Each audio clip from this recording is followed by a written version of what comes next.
السلام علیکم۔ شروع اللہ کے نام سے۔ آسمان کی طرف دیکھ کر نبی کریم صلی اللہ علیہ وسلم نے کون سی آیت پڑھی؟ ابن عباس رضی اللہ عنہ نے بیان کیا کہ ایک رات میں نے ام المومنین میمونہ رضی اللہ عنہا کے گھر گزاری۔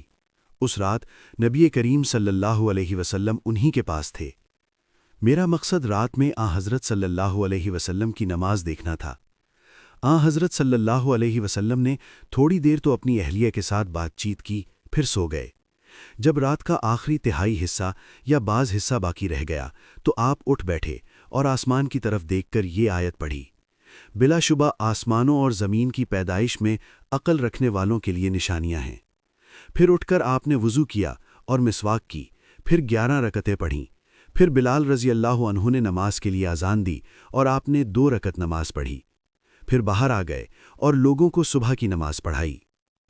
ویڈیو اچھی لگی تو لائک کریں، کامنٹ میں ماشاءاللہ لکھیں، ثواب کی نیت سے آگے شیئر کریں۔ مزید اسلامی ویڈیوز کے لیے ہمارے چینل کو سبسکرائب کریں۔